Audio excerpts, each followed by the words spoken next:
Fix this helicopter, I'll kiss you right now, CO mocked the single-dad janitor before everyone. The challenge was thrown like a joke.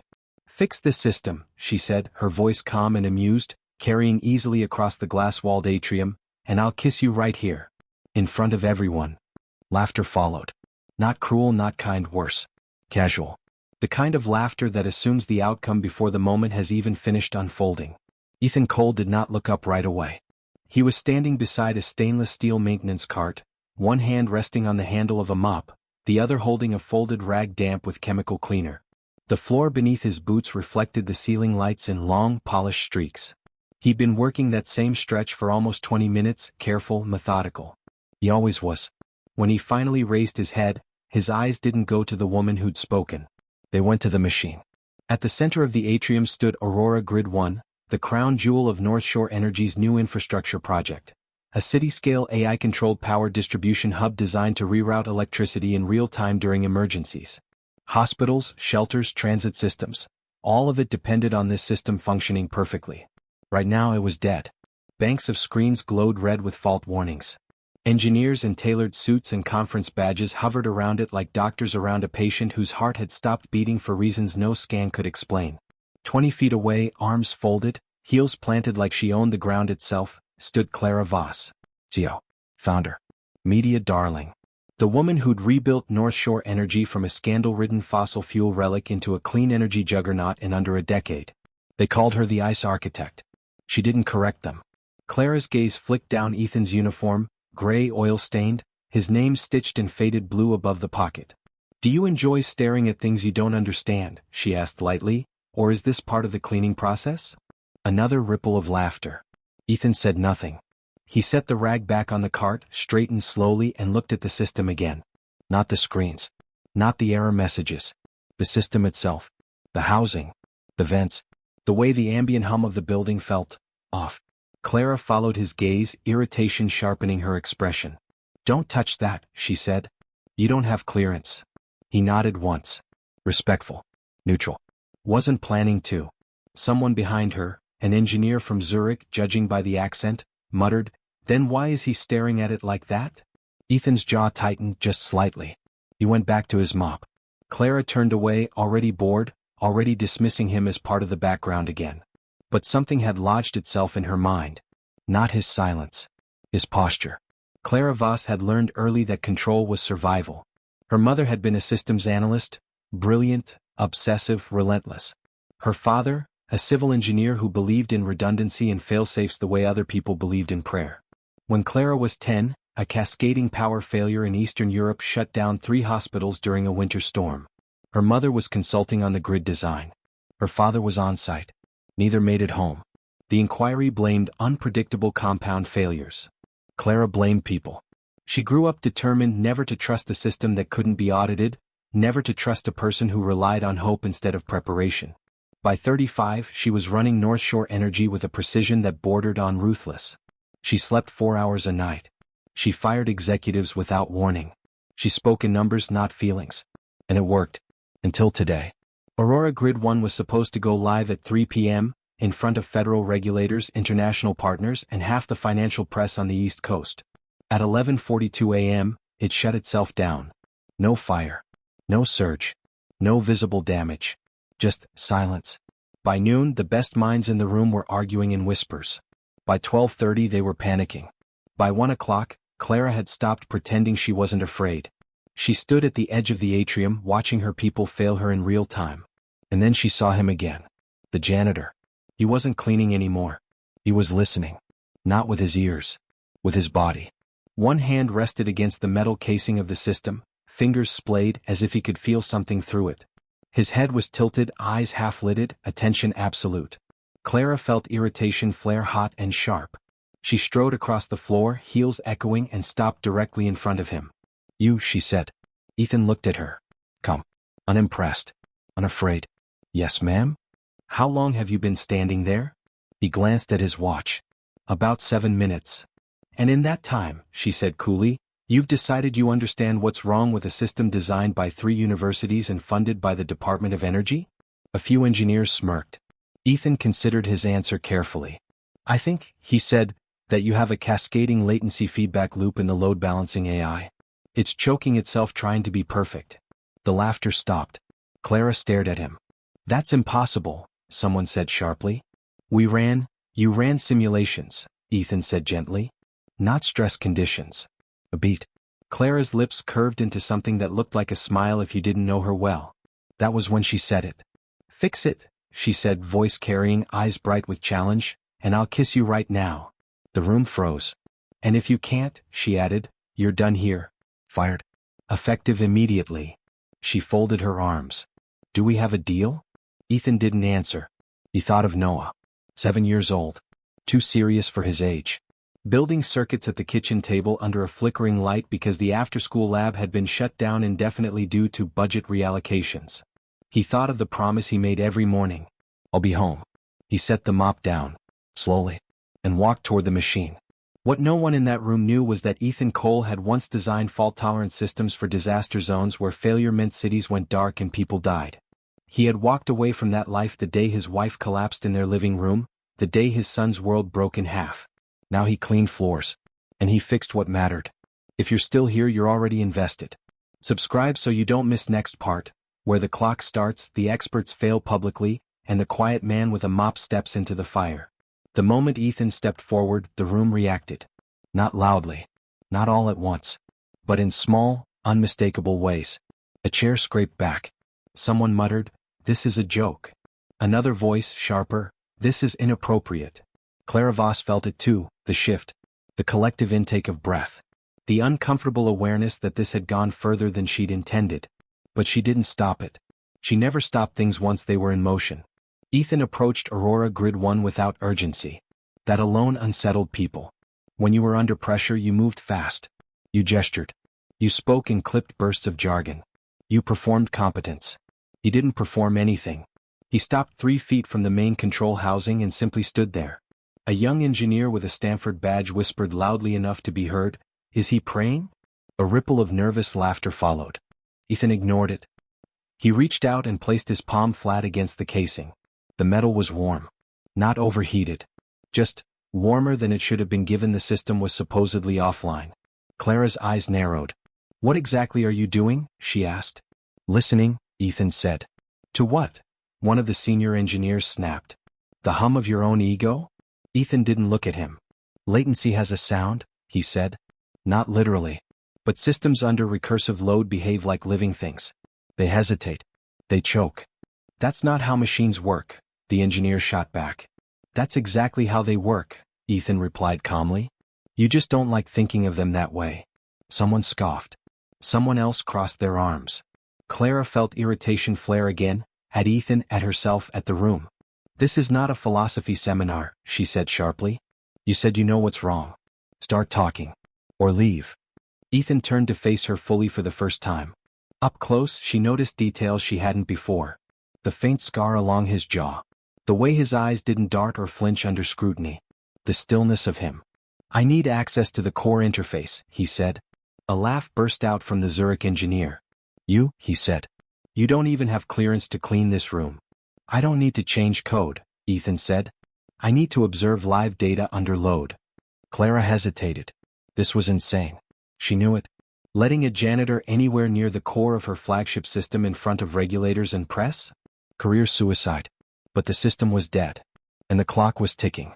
"How long?" she asked. Ethan checked the large digital clock mounted above the atrium doors. 30 minutes, he said. "If I'm right. And if you're wrong?" He met her gaze steadily. "Then I'll walk out quietly. You won't hear from me again." The room held its breath. Clara weighed the room, the stakes, her pride. "Give him 10 minutes, she said finally. 10 minutes. The engineers erupted. "Absolutely not. This is reckless. You can't be serious." Clara raised a hand. 10, she repeated. "Not a second more." She looked back at Ethan. "Touch nothing you're not explicitly told to touch." Ethan nodded. "Fair." She gestured sharply. "Open the interface." A technician hesitated, then complied. The main display came alive. Streams of data cascading across the screen in patterns that made sense only to people who lived inside systems. Ethan stepped closer. He didn't speak. Minutes passed. The room grew restless. At 4 minutes, someone whispered, He has no idea what he's looking at. At 6, someone else said, "This is humiliating." At 8, Clara felt her jaw tighten. At 9, "There," Ethan said quietly. Clara snapped her head toward him. "Where?" "Node C7, he said, pointing. "Secondary redistribution channel." A senior engineer leaned in, frowning. "That's not, it's lagging," Ethan continued. "By microseconds. Not enough to trip alarms. Enough to cascade under load." "That's impossible," the engineer said again, less confident this time. "Run a live stress simulation," Ethan said. "Not predictive. Real time." Clara didn't hesitate. "Do it." The room buzzed as commands were entered. The data shifted. And then, a red spike. Silence. The engineer stared at the screen. "Well, I'll be damned," he murmured. Clara felt something cold slide down her spine. Ethan exhaled slowly. "You've built a system that's too elegant," he said. "It's prioritizing optimization over resilience." "You're saying the AI is afraid to fail?" Clara asked. "In a way," Ethan said. "It keeps rerouting to avoid loss until it collapses under its own indecision." "That doesn't make sense," someone snapped. "It does if you trained it on zero failure tolerance," Ethan replied. "You taught it that failure is unacceptable." Clara swallowed. That had been her directive. "What do we do?" she asked. Ethan hesitated. This was the first crack. "I can stabilize it," he said. "But it won't be pretty." "I don't care about pretty," Clara said immediately. "I care about power staying on." He looked at her, really looked at her. "Your investors won't like it," he said. "It'll mean admitting the system isn't flawless." Her lips pressed into a thin line. "Neither am I," she said. "Fix it." The Zurich engineer scoffed. "And how exactly do you plan to?" Ethan turned to him. "You ever watched a child learn to walk?" he asked. The man blinked. "What?" "They fall," Ethan said. "A lot. If you stop them every time they fall, they never learn balance." He turned back to the screen. "You have to let the system fail. Safely." Repeatedly. The room went very still. "You're suggesting we induce failure?" Clara asked. "Yes." "That's insane." "It's necessary." A heated argument erupted. Voices overlapped. Hands gestured. Accusations flew. Clara listened. Then she did what she always did when chaos threatened control. She cut through it. "Enough." Silence. She faced Ethan. "Can you do it?" she asked. "Right now." "Yes." "How long?" 20 minutes.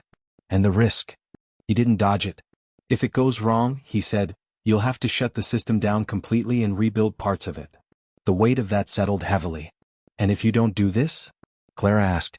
"It'll fail in public," Ethan said. "At 3 p.m. On stage." Her pulse spiked. She nodded once. "Do it." Ethan stepped closer to the interface. "Permission to access override controls," he said. Clara hesitated only a fraction of a second. "Granted." A collective gasp. Ethan's fingers moved. Not fast. Precise. He input commands manually, bypassing automated safeguards with the ease of someone who had done this under far worse circumstances. Someone whispered, "Where did he learn that?" No one answered. The system shuddered. Lights flickered. Alarms chimed, then silenced. The AI rerouted. Failed. Corrected. Failed again. Each failure shorter than the last. Clara watched, heart pounding. 10 minutes passed. Then 15. Sweat beaded at Ethan's temple, but his hands never shook. "Come on," he murmured, so softly it was almost a prayer. At 19 minutes, the system stabilized. Green indicators blossomed across the screen. A soft hum filled the atrium. Power. Real, steady power. For a moment no one spoke. Then, "Holy," someone breathed. Clara stared at the display. "It's holding," she said. Ethan stepped back. "For now," he said. "You'll need to retrain the AI. Change the philosophy. Accept imperfection." She turned to him. "You just saved this project." He shook his head. "No," he said quietly. "I just gave it permission to fail." The room erupted. Applause. Cheers. Shouts. Phones were out. Messages were flying. Clara felt heat rise to her face. She remembered her words. "I'll kiss you right now." She stepped forward. The room hushed.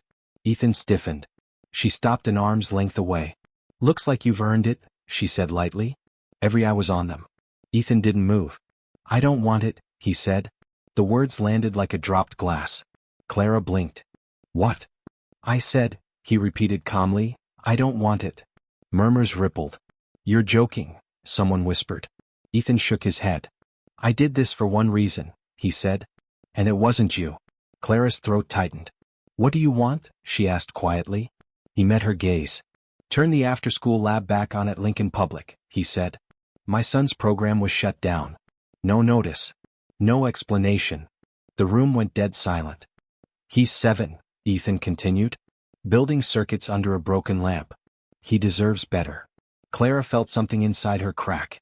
Not loudly, but completely. Done, she said. Her voice was steady, but her hands trembled. The hearing room was too cold. Not physically, the air was regulated to perfection, but in the way money makes spaces cold. Glass walls. Polished oak. A long table that felt less like furniture and more like a verdict. Evelyn Cross sat at the head. Her posture was perfect. Her expression was not. She had slept for maybe 2 hours. Not because she'd been drinking or spiraling, she didn't do that, but because her mind would not stop replaying a single moment. No, the way he'd said it. Not angry. Not wounded. Just final. Across the table, board members murmured in low, precise tones. Lawyers shuffled documents. A PR consultant leaned in, whispering something about narrative control. Evelyn heard none of it. Her eyes kept drifting to the back of the room. To the door. To the space where Daniel Hale was supposed to be sitting. He wasn't there. Ms. Cross. She blinked. Refocused. Yes. The board chair cleared his throat. We need to address the incident at the Harbor District Water Facility. Specifically the public exchange. The recording has reached 6 million views overnight. Evelyn nodded once. I'm aware. The optics, the chair continued carefully, are complicated. That was one word for it. The video cut off right after Daniel's refusal. Not after applause. Not after a speech. Just him standing there, hand resting on his daughter's shoulder, eyes steady. Walking away. The comment sections were worse. Who is he? Why does he look like that? Why did she talk to him like trash? That man has seen things. Evelyn folded her hands. I accept responsibility for my words. That turned a few heads. One of the older board members frowned. You're saying the CEO should apologize publicly to a janitor? Evelyn's jaw tightened. I'm saying I underestimated someone in a public forum. And that reflects on this company. The lawyer leaned in. From a liability standpoint, I'm not asking about liability. Her voice sharpened. I'm talking about integrity. Silence followed. The chair exhaled slowly. We'll table this for now. But there's another issue. Evelyn already knew. The city wants to know who actually solved the filtration failure. Our engineers were candid. Pause. They said it wasn't them. Evelyn's gaze dropped to the table. Daniel Hale had rewritten an entire emergency filtration sequence by hand, using an outdated system no one bothered to upgrade because it usually worked. Usually. Except when it didn't, and half the city was 6 hours away from contaminated water. Except when a man who used to design crisis response frameworks for humanitarian zones recognized a cascading failure pattern that others missed. Except when that man was mopping floors instead of leading teams. The chair spoke again. We'd like to bring him in. Quietly. Evelyn's fingers curled. Find him, she said. But I'll speak to him first. Daniel was scrubbing paint off a school hallway when the principal found him. Daniel? She asked gently. He looked up from the bucket. Yeah. There's a woman here to see you. He knew before she said the name. He dried his hands slowly. I'll be right there. The hallway smelled like cleaner and crayons. Children's artwork lined the walls, crooked suns, stick figures, glitter glued on too thick. His daughter's classroom was 2 doors down. Evelyn Cross stood near the trophy case. No cameras. No entourage. Just her. Her hair was pulled back, severe as always, but her coat was gone. She looked human. Tired. Slightly unsure. Daniel stopped a few feet away. They stared at each other. She broke first. I owe you an apology. He nodded once. Okay. That was it. No reassurance. No absolution. She swallowed. May we talk? He glanced at the classroom door. 5 minutes. They stepped outside. The city wind cut through the alley. Evelyn folded her arms. I spoke out of arrogance, she said. And I turned a crisis into a spectacle. Daniel leaned against the brick wall. You did.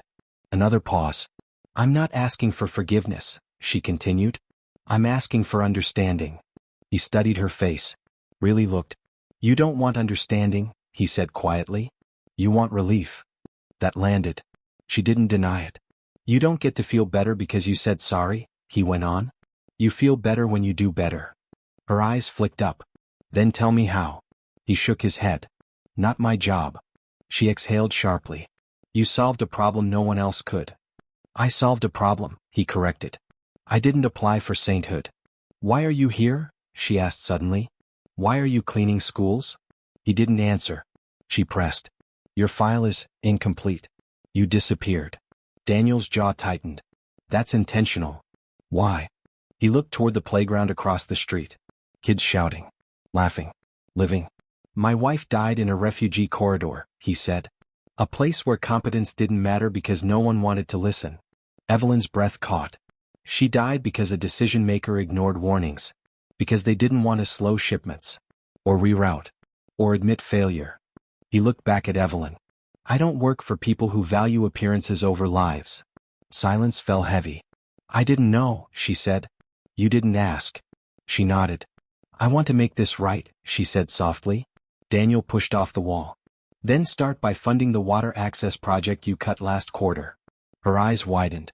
That was a budget, it was a choice, he said. You don't get to cry humility and keep doing harm. She hesitated. Then nodded. Done. That surprised him. And, he added, the maintenance staff. Give them a voice. A real one. Not surveys no one reads. She nodded again. Done. He stepped back toward the door. That's it? She asked. That's all I need. She watched him go. And for the first time in a decade, Evelyn Cross felt something unfamiliar. Not attraction. Not admiration. Accountability. The board meeting did not go smoothly. Evelyn reinstated the water access funding publicly. She announced a new internal review committee, chaired not by executives but by frontline workers. The board resisted. She didn't flinch. If you want a different CEO, she said calmly, you're free to find one. But I'm done leading from above the ground. They stared at her like she'd lost her mind. Maybe she had. The city praised the move. Quietly. No headlines. Daniel noticed anyway. He noticed when broken sinks got fixed faster. When supply closets were stocked. When his paycheck increased without explanation. He didn't say anything. Neither did she. Weeks passed. Then months. They crossed paths occasionally. Not formally. Not dramatically. Once at a corner cafe near the school. Another time at a city forum where Evelyn stood at the back, listening. Daniel never approached her. She never demanded his attention. Something unspoken grew between them. Respect. One evening his daughter asked, Is that the water lady? He smiled faintly. Yeah.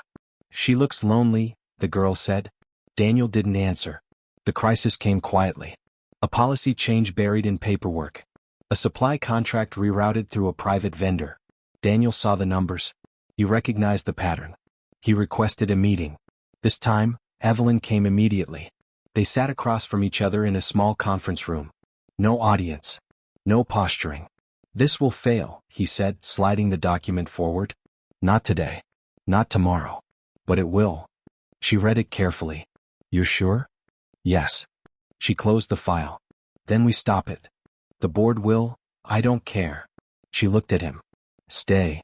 He frowned. What? Not as a janitor, she clarified. As an advisor. Temporary. Quiet. He considered. What happens when I disagree with you? She smiled, not sharp, not cold.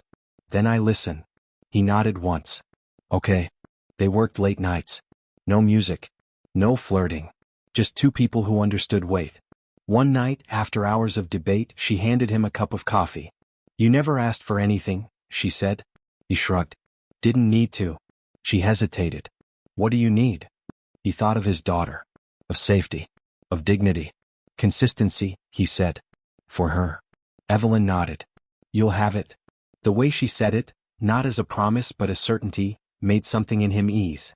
For the first time since his wife died, Daniel allowed himself to believe the world might not always take. Sometimes if you stood firm it might give back. If this story is pulling you in, if you're feeling that quiet ache, that slow-earned warmth, subscribe to the channel so you don't miss the final part. The first thing Daniel noticed was the silence. Not the absence of sound, the city never truly slept, but the kind of silence that came when people stopped bracing. when systems worked, when alarms didn't hum beneath everything. He was in Evelyn Cross's office. Not as a janitor. Not as a novelty. As someone whose presence was expected. The office hadn't changed much. Still glass and steel, still spare. But small things were different now. A stack of reports left open, margins marked by hand. A coat folded instead of draped. A plant by the window that had no business surviving but somehow did. Evelyn stood near the desk, reading.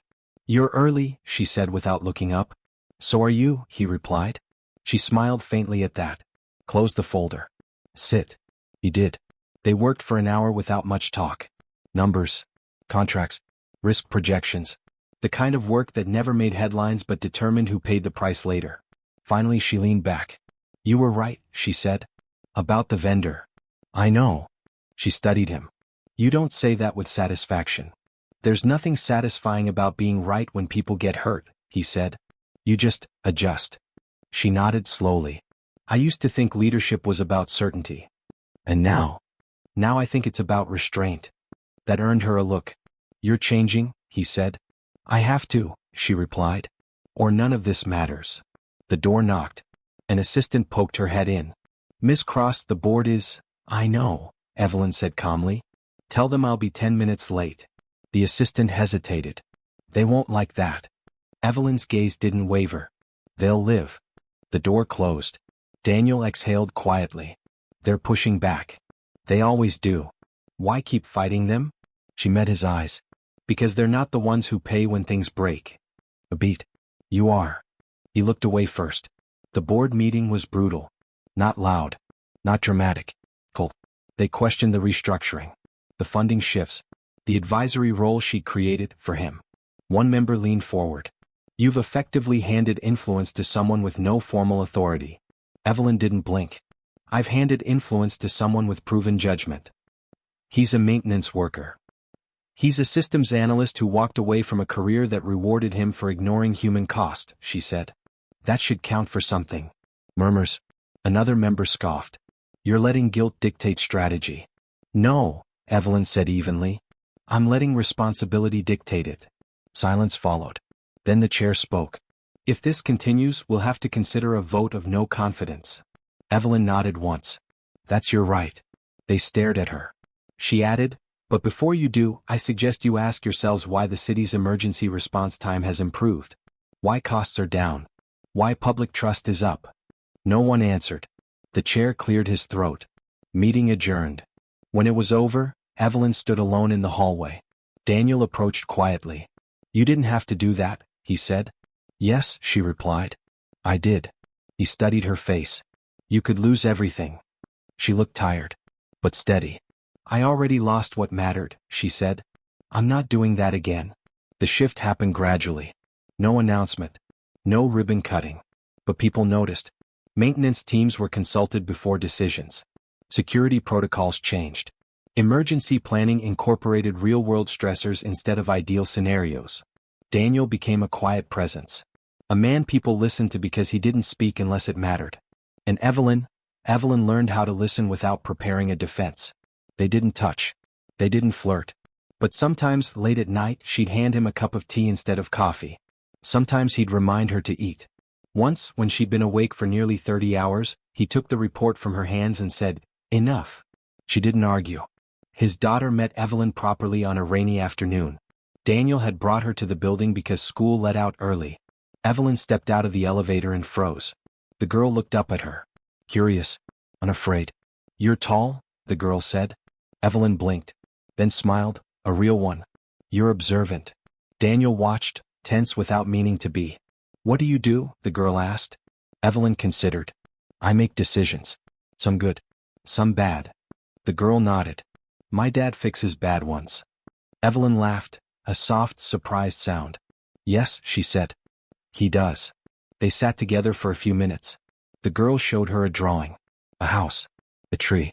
Two figures holding hands. Daniel's chest tightened. When the girl ran off to find a vending machine, Evelyn spoke quietly. "She's kind," she said. "She's everything," Daniel replied. Evelyn hesitated.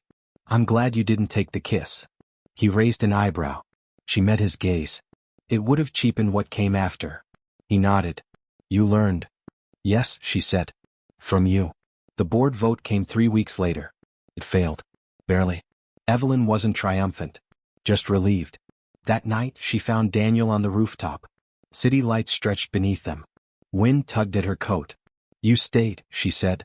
So did you. She leaned on the railing beside him. I don't know how to do this, she admitted. The personal part. He looked at her then. Really looked. You don't perform it, he said. You show up. Silence. I don't need saving, she added. I know that. I know, he replied. I don't want to save you. She turned to him. What do you want? He took a breath. I want you to keep choosing what's right, even when I'm not here. Her voice softened. And if you are? He met her eyes. Then we choose together. She reached for his hand. Slow. Deliberate. He didn't pull away. The contact was simple. Grounded. No rush. Just warmth. Months passed. The city stabilized. Trust rebuilt in small increments. Daniel moved out of maintenance quietly. Not into an office. Into a role that let him walk between departments, listen, correct. Evelyn stepped back from spectacle. She stopped chasing legacy and focused on stewardship. One evening, they walked through the park near his daughter's school. The girl ran ahead. Evelyn watched her go. She makes everything clearer. She does that, Daniel said. Evelyn stopped walking. I need to say something, she said. Without expectation. He waited. I care about you, she said. Not because of what you did, but because of who you are when no one's watching. His throat tightened. I'm not asking for more than you can give. He took her hand again. I can give you honesty, he said. Consistency. Presence. She nodded. That's enough. They stood there, city humming around them. No applause. No witnesses that mattered. Just two people who had learned, the hard way, how to stay. The final image came quietly. The kitchen table. Evening light. Homework spread out. Evelyn washed dishes while Daniel read aloud. The girl laughed. For the first time in years, Daniel felt something settle. Not closure. Not victory. Belonging. If this story made you feel safe, respected, and quietly full, subscribe to the channel for more grounded, emotionally honest stories like this. No spectacle. Just meaning that stays with you. See you in the next one.